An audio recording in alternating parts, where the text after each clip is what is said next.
National Speedway were sold out.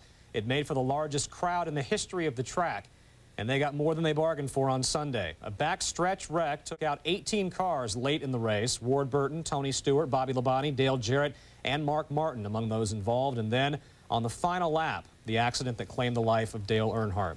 A very fast race until that point, and Michael Waltrip did win for the first time in 463 career Winston Cup starts. His previous best finish at this race, 5th in 1999. Dale Earnhardt Jr. was 2nd. Ricky Rudd 4th. Bill Elliott started on the pole and took his Dodge home 5th. Sterling Marlin, also in a Dodge, came around in 7th, one of the faster cars on the track Sunday. Stacy Compton 10th in a Dodge. Earnhardt was given credit for a 12th place finish. Ken Schrader 13th. Robert Presley a good showing in 14th. Winston Cup Series rookie Ron Hornaday 17th, just ahead of Elliott Sadler in a Ford. Many of the cars in the back of the pack not running or several laps down thanks to that huge wreck with about 40 laps to go. Jeff Burton 19th, Casey Atwood the rookie 20th, Dale Jarrett among those whose day was cut short by the first major accident. Mike Skinner led the 500 for several laps on Sunday. Johnny Benson, a victim of engine failure. Jeff Gordon also collected in the first accident. Steve Park, also a driver for Dale Earnhardt, finishing 31st. Jerry Nadeau with a top 10 start but fell back with the first accident. Mark Martin also collected. Jason Leffler could not avoid it either. He finished 34th. Tony Stewart, you saw his name. He was taken to Halifax Medical Center, treated for a concussion and a shoulder injury. His teammate Bobby Labonte involved in the same mishap, the defending Winston Cup champion finishing in 40th. Jeff Purvis was the first to exit the race. 49 lead changes among 14 drivers. That's a staggering number. 3 cautions for 14 laps, and the average speed just under 162 miles per hour. A great champion has left us. More on the life and career of Dale Earnhardt when RPM continues.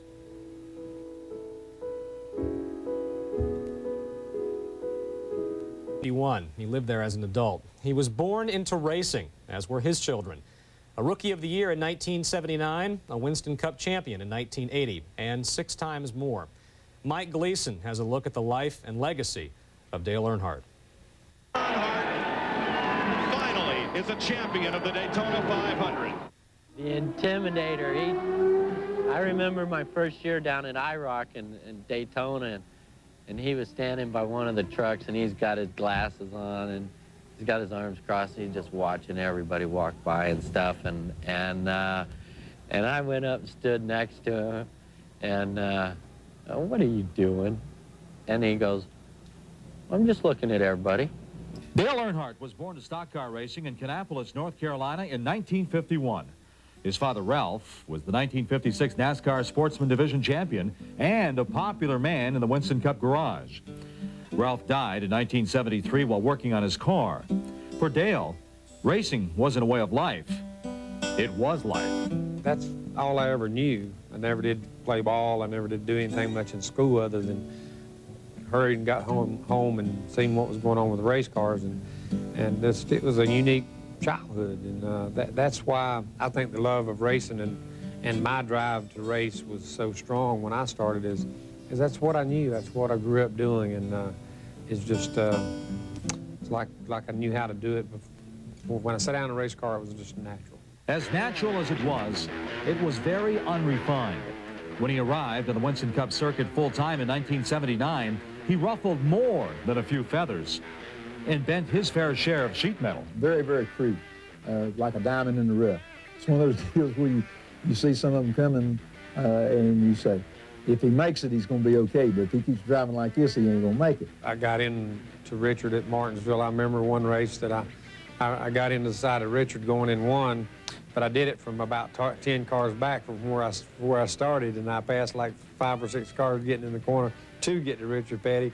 And I didn't do it to get to Richard Petty, but just Richard was in the way when I got there. He tolerated it. The owners tolerated the wrecks and all that stuff, and some of the drivers tolerated some of the stuff that he did at that time, and it all worked out. I was listening when they were scolding me. Richard Petty, too, when he was scolding me about driving over the curb into the side of his race car. He was listening, and he was. In 1980, Earnhardt became the first driver to win Rookie of the Year and the Winston Cup Championship in back-to-back seasons. After driving for Rod Osterlund and Bud Moore, Earnhardt signed on with former independent driver Richard Childress.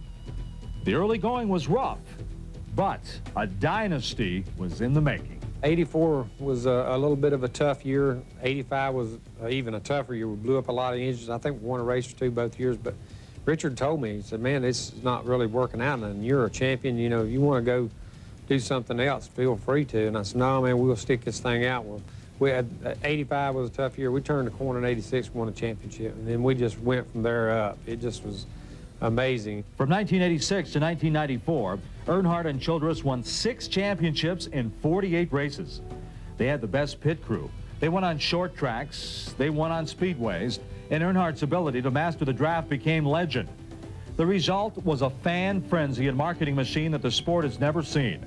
He copyrighted his name and signature and turned souvenir sales into a standalone booming business. His career was like an all-comers meet, beating the likes of Yarborough and Petty to Wallace and Elliott.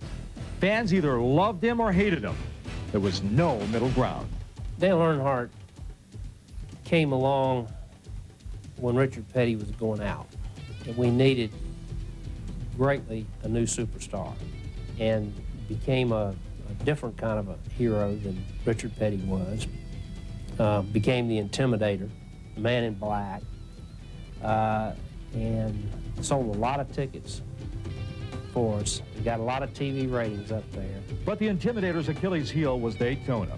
He had won there more than any driver in history, but never in the Daytona 500. In 1998, on the 20th try, the sport's biggest star finally took the sport's biggest prize. Been here a lot. This is the greatest time I've ever had in Victory Lane right here. This is it. The Earnhardt name has gone from the dirt tracks of North Carolina to the title of a multi-million-dollar racing corporation.